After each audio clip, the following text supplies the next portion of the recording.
So my dear friends, before I say a few words about my sermon, a chant, and I'm thinking the one we always do in the sanctuary, praising the invisible, God, Spirit, mystery, knowing that when we praise God, God doesn't become holy, we become holy. Please join me in your own way. Allahu Allah, Allahu Allah, Allahu Allah, Allahu Allah, Allahu Allah, Allahu Allah. One last time. Allahu Allah, Allahu Allah. A few seconds of silence, and as the sages say, being open to the glow of presence, being open to the glow of presence.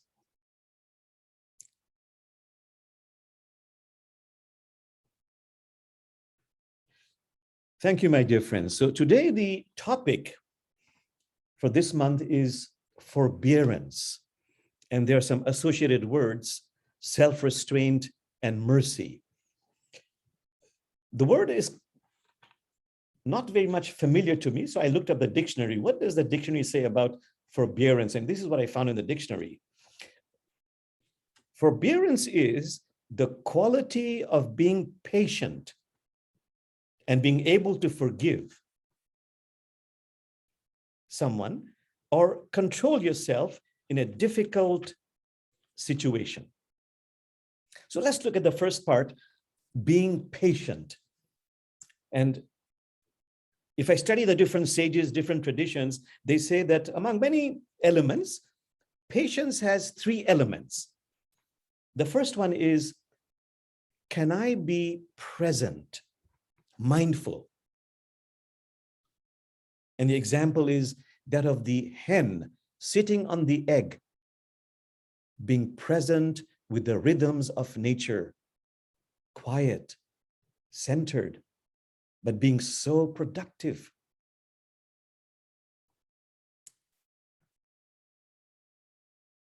The second one is to be gentle, merciful. You know, if I want to clasp and grasp a floating feather, if I rush towards it, it'll move away. If I use a large hose to try to fill up a small cup, it won't work. But if I'm gentle, then the feather will be in my grasp and the cup will fill. So being present, being gentle. And the third one, the sages say, a very critical one, is to become aware that there is an energy greater than human personality. Call it God. There is a God most high who is just, who is compassionate, and is fully aware of what you're doing. This is very critical. You know, there's a real life story of a friend who approached Shibli. He's a Sufi sage, Persian, 9th, 10th century, and said, do you know what act of patience is the hardest to bear? Which act of patience is the hardest to bear? Shibli said, patience in God. The friend said, no, wrong. Shibli said, patience for God? No, you're wrong. And Shibli apparently got impatient and said, damn it, what is it then? And the friend said, patience without being connected, without being aware of the most high, the most compassionate, the most loving God. Patience without that awareness of this larger mystery that is there. Just be with that for a few moments. Do I really understand that? That is why there's a verse in the Quran that says, be patient in adversity and be conscious of God. This is something to set one's heart upon, says the Quran.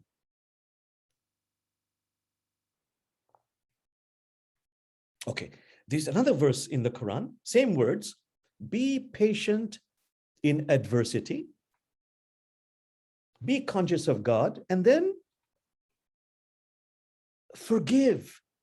Forgive. This is something to set your heart upon.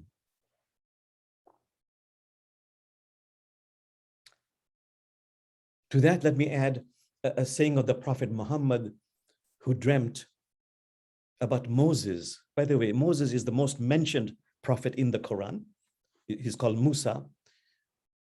And Musa apparently, or Moses, asked God, God, who is the most spiritual person? And God said, one of the traits is that when in a position of power, that person forgives.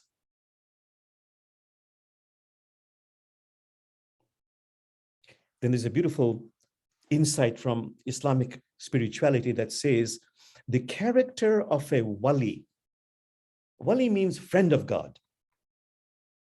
The character of a wali is based on nothing more than graciousness and generosity. Who is a friend of God? Well, if we take this definition, the character of a wali, friend of God, is based on nothing more than graciousness and generosity. So Muslims know very well the story of the Prophet Muhammad when he declared that there is only one God and there is so much of injustice in the environment of the 6th, 7th century Arabian Peninsula, particularly the repression, the oppression of women, of slaves, of the poor, of the marginalized. And because of his views on that, because of his speaking out against the injustice, he was always taunted, insulted, stones were being thrown at him. His house, people would throw filth and rubbish at his house. When he used to walk, they would throw filth and rubbish on his pathway. But he always forgave them, not out of weakness, but out of a deep inner empowerment because of graciousness and generosity. The other instance, which I've quoted quite often in our sermons, is when someone came to the Prophet Muhammad, an enemy, and asked for forgiveness, and he had killed the Prophet's most favorite uncle.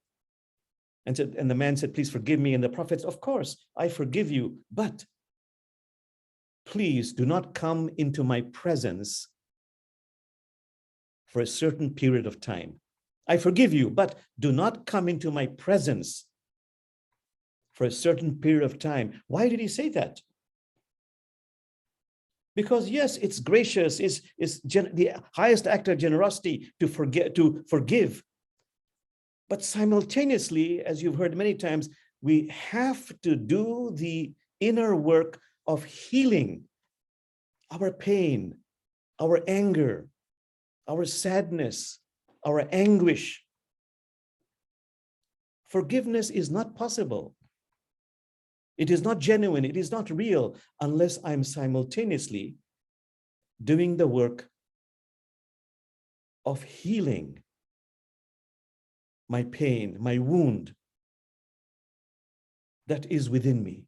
If I don't do that, and I love these words of the Buddha who says, if you don't do that, it's like whitewashing a burning house. It's like whitewashing a burning house. Please just be with that for a few moments and take that in.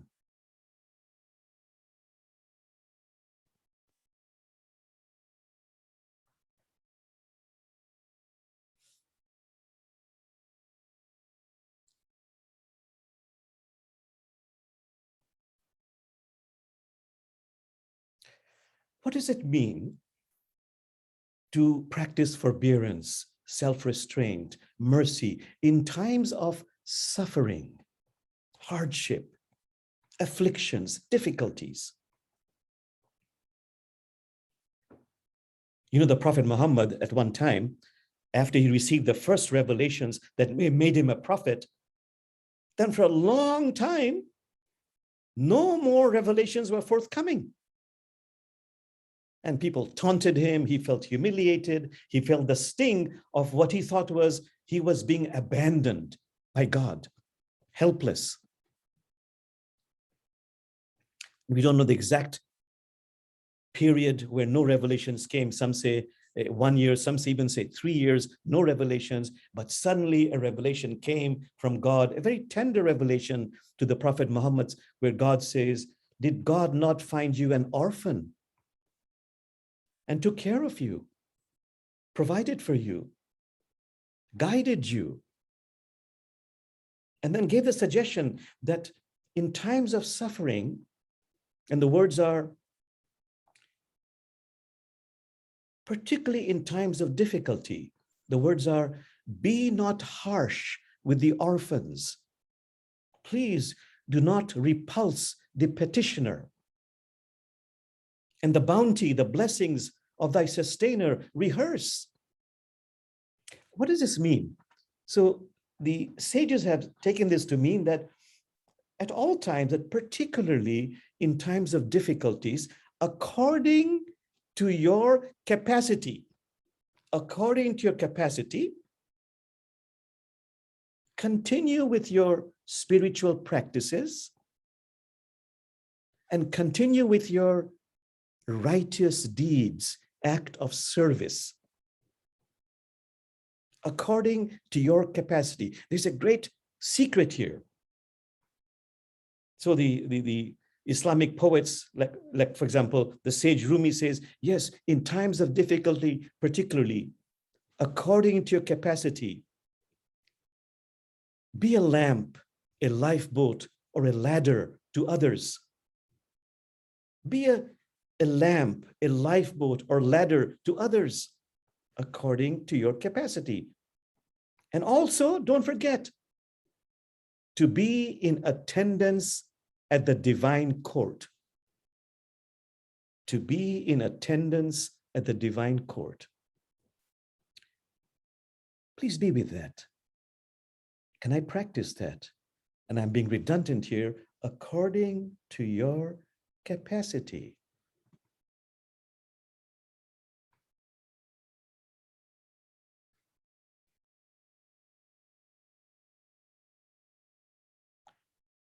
And if you do that, there is the promise of there will be hope. We need hope. I love the verse in the Quran that says, it is God, it is your sustainer who sends down the rain when humankind has lost all hope and unfolds her grace. The Quran says, have you not noticed that the earth was parched? The earth was parched, but then the waters of mercy came down and the earth became clothed in green. I love that verse by Rumi who says, dear heart, never lose hope. Miracles dwell in the invisible. Even if the whole world has turned against you, keep your eyes on that friend. Dear heart, never lose hope. Even if the whole world turns against you. Remember, miracles dwell in the invisible. Keep your eyes on that friend. Be in attendance at the divine court. Be a lamp, a lifeboat, or a ladder to others. Once again, please allow that to resonate if you feel it does. and to go deep inside of you.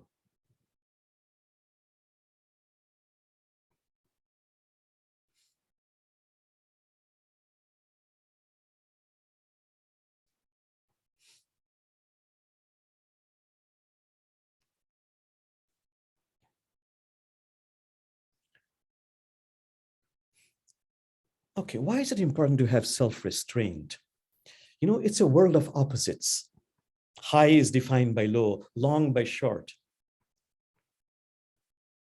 We experience joy because we also know what sorrow is. It's a world of opposites. Again, like the mystics say, everything is made clear by a polar opposite.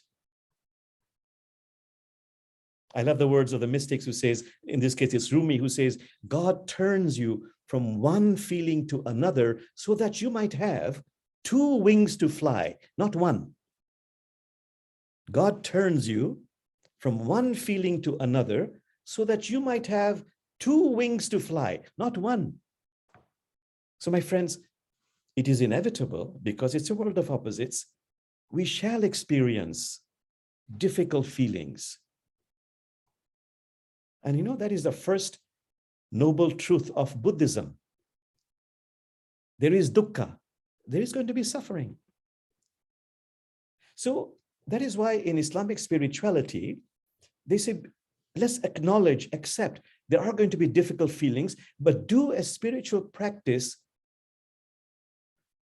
where you, with compassion for yourself, you embrace with love your difficult feelings. It is a part of you. That is why in all of our classes, in all the classes I share ever since 1992, inevitably in every class, I shall mention this practice of sacred holding. Hold that difficult feeling in your body with compassion for yourself, with love, because that difficult feeling is begging to be kissed, to be embraced, to be touched, to be loved. So let me repeat one more time what Carl Jung said. Would you have the grace and the courage to kiss the demons and dragons within you? That is how they turn into a prince or princess. Do I really understand that? Do I practice that? But that is how I become a more complete, developed, mature, evolved human being, by embracing not only my light, but also my shadow.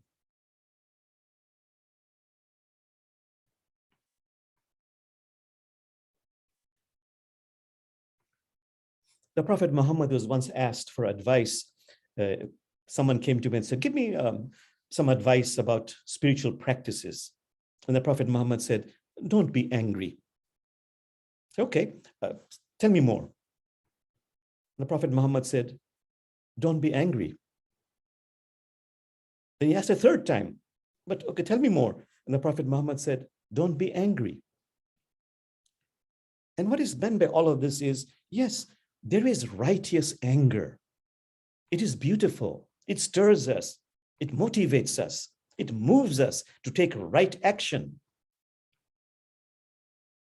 But if I allow it to linger without embracing that difficult feeling, it can degenerate, it can deteriorate into a need for revenge. As you've heard many times, in fighting injustice, I might become unjust. In fighting extremism, I might become extreme. So when I'm angry, and if I haven't done the work of taming my ego, be very careful. This is what the Prophet Muhammad meant in your speech and in your actions. You might be overdoing it. I might be going on and on about criticizing somebody, maybe rightfully so, making a judgment, but going deep into it, overdoing it by criticizing this person again and again and again and again. And the great sages say, Brother Jamal, if you overdo your criticism of this person, you begin to judge the grand artist, God, who made this person.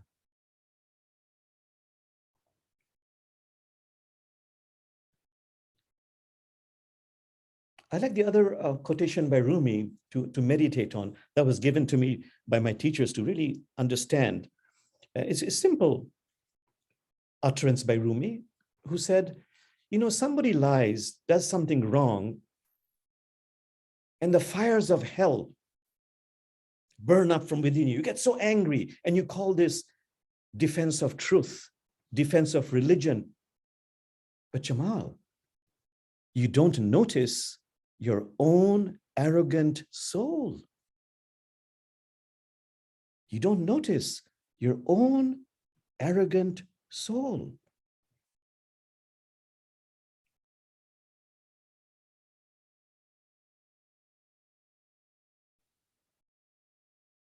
And Jamal, be restrained in your actions. When you're angry, you might overdo it. There's a danger you might overdo. And those of you who have studied Taoism, I love to mention this because I love to study Taoism. They say the biggest problem a human being has, that the human being does not know when to stop. The human being tends to overdo. So in your actions, in your anger, you might overdo it. That is why in the scriptures, certainly in the Quran, there's this verse about eye for an eye, tooth for a tooth. Because the sages know that, and God knows, sometimes we don't tame our untamed ego. We overdo it. But don't go beyond eye for an eye, tooth for a tooth. Don't lapse into this spree of excessive revenge.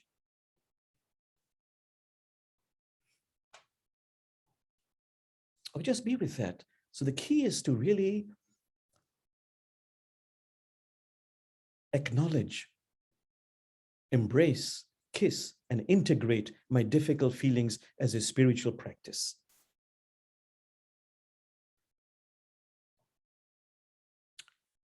Just be with that for a few moments.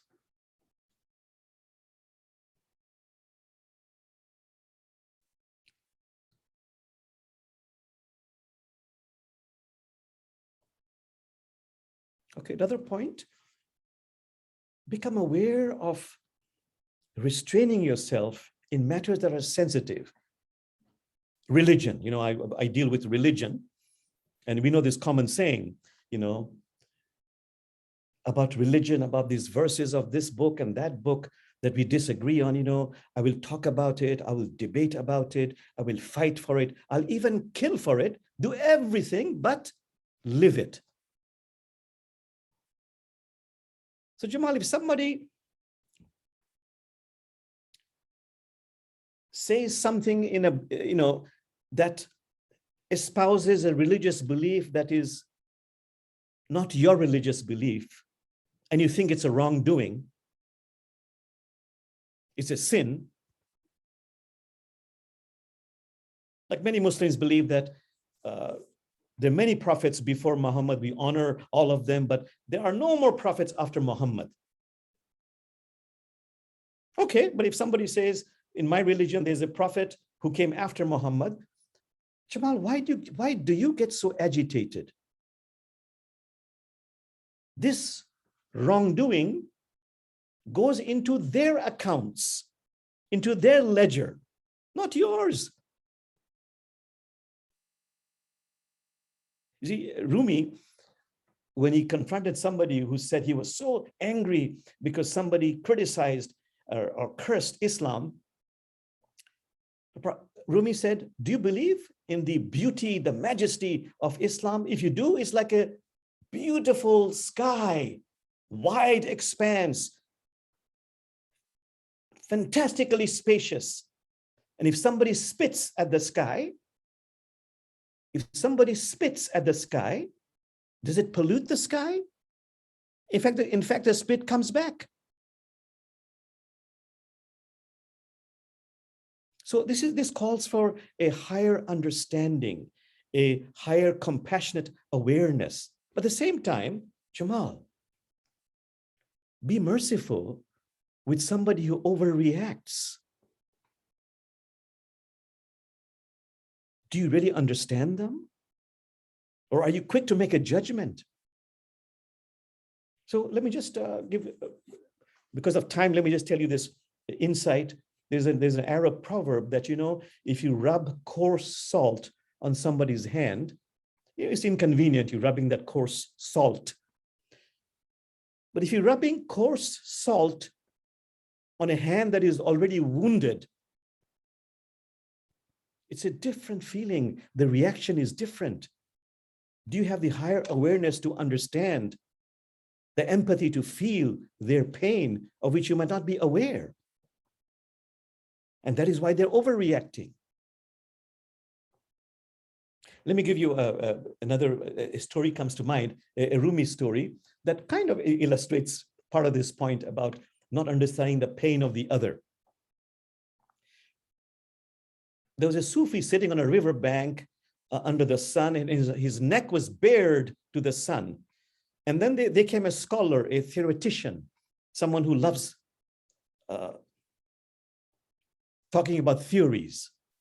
And he came and he couldn't resist the temptation to take his palm and make a loud slap against the neck of that Sufi person sitting on the bank, made loud whacking noise. And as the Sufi turned around in great pain, the scholar said, before you get angry, please tell me, the sound you heard, did it come from the neck or from the hand hitting the neck? And the Sufi replied, the pain I feel leaves me no room for theoretical speculations. Simple story, just be with that.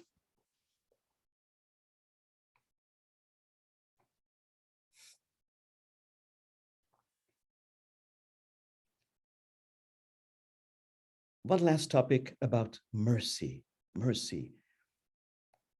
Allah says in the Quran to the Prophet Muhammad, we have sent you as a mercy for creation. Be merciful.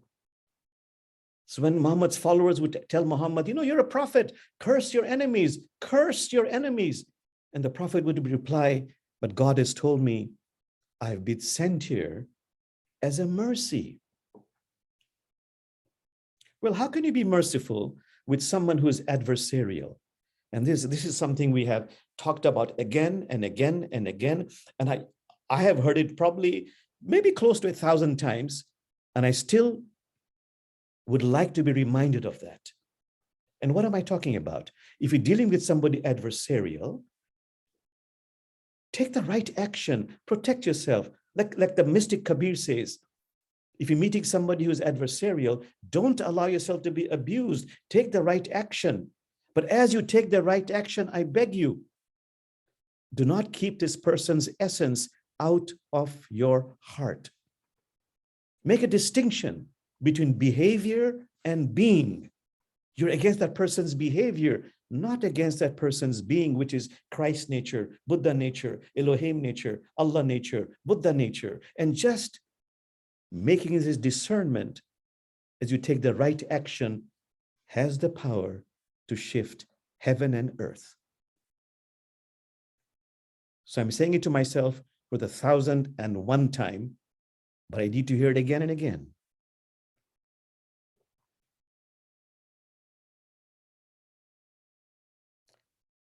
Sufis say we need to re-examine this concept of punishment.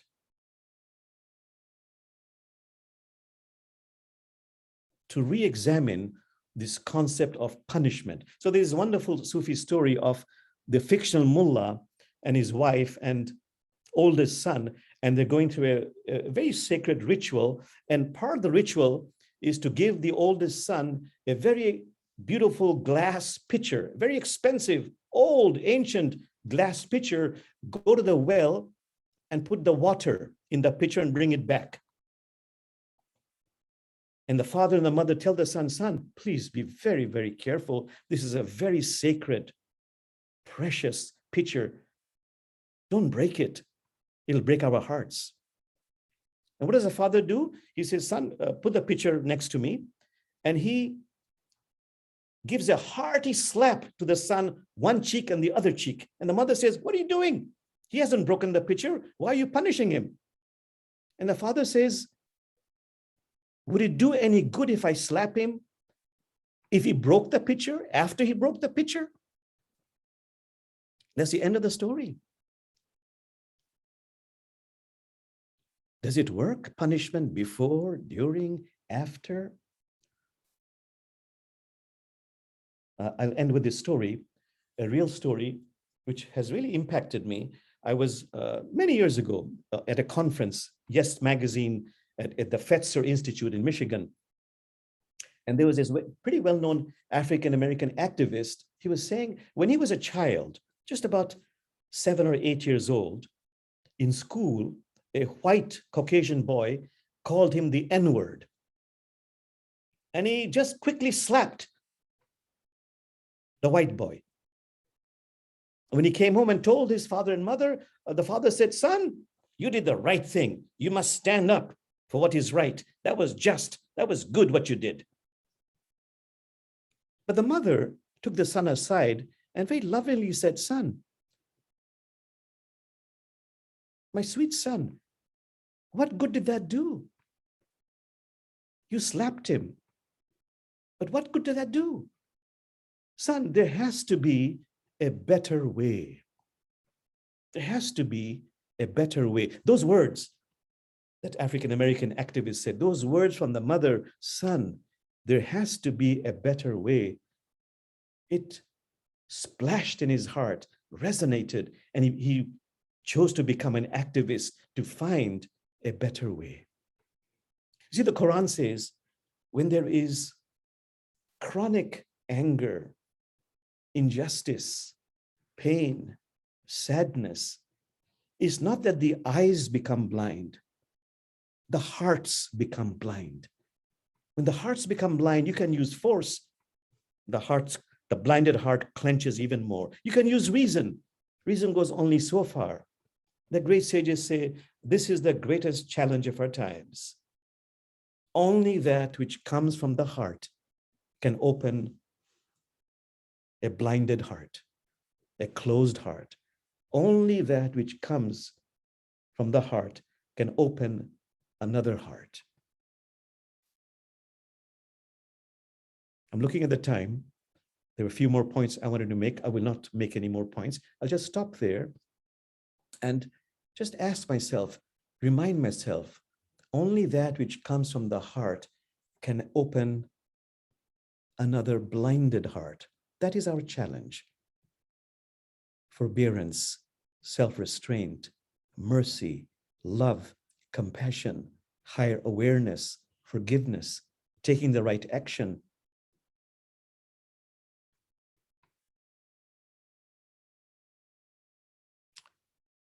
Okay, my friends, I notice now it's time for a meditation. So just gently close your eyes. Focus on your nostril and simply be aware of your in-breath and your out-breath. Just this much. Some sages say, what is the breath? Or what is God? What is spirit? Spirit is the breath within the breath. So may I lovingly, compassionately connect to the breath within my breath.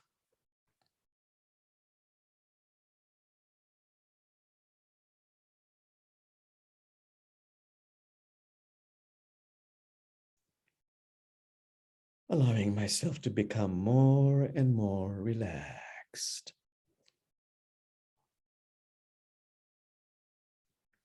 Tranquil.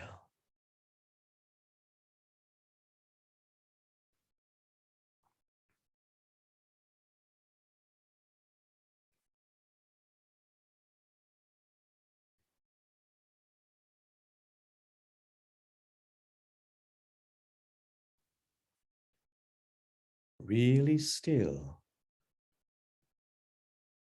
becoming aware, as the sages say from different traditions. Let's take Taoism. It is in silence that the Tao makes its home in you. When you're truly silent, it's not the absence of sound. It is the absence of the little self, I, me. So I'll be quiet, just going deep into silence.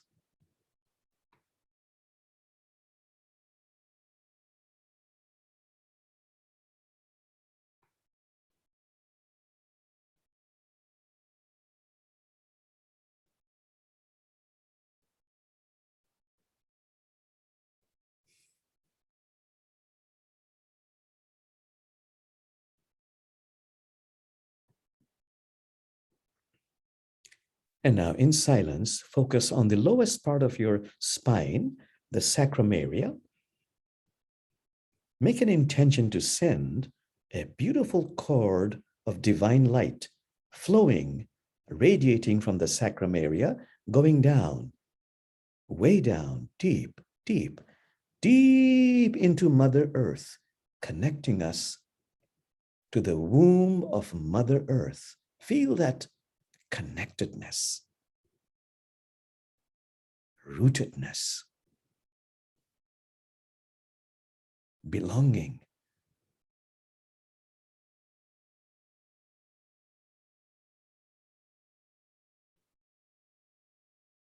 Letting go of that now, focusing on the crown of your head,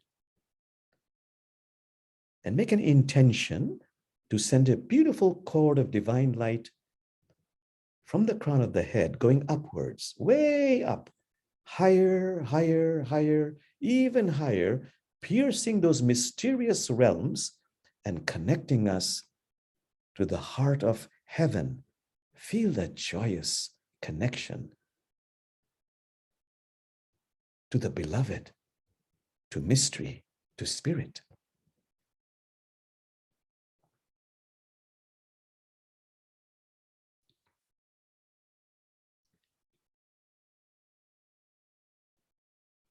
Letting go of this now, and now focus on your heart,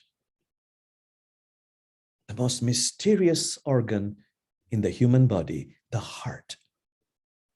The Quran says Allah or spirit is outside of you and also inside of you, inside your heart.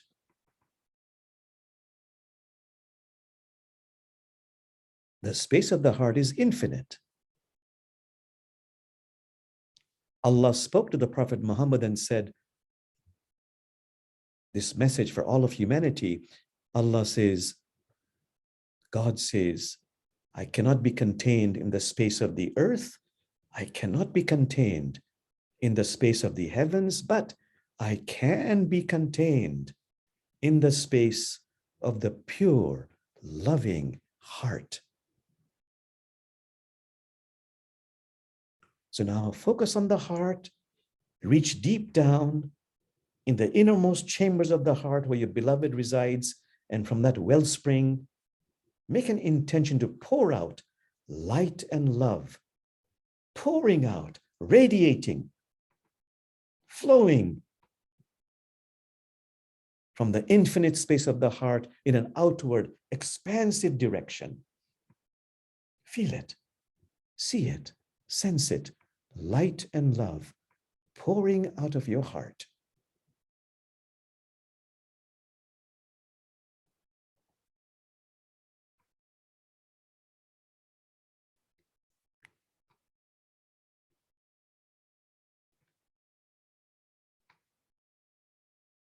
The radiance, the effulgence of light and love lovingly pouring out of our heart, opening up our hearts, touching other hearts, creating love, goodwill, peace. Just be with that for a few moments. I'll do a chant. At the end of the chant, open your eyes. And remember, this is a beautiful practice in your waking hours, in your meditative state, to focus on the innermost chambers of the heart where your beloved resides, And from that place, pour out light and love in an outward, expansive direction. Bismillahirrahmanirrahim. Bismillahirrahmanirrahim. La ilaha illallah. La ilaha illallah.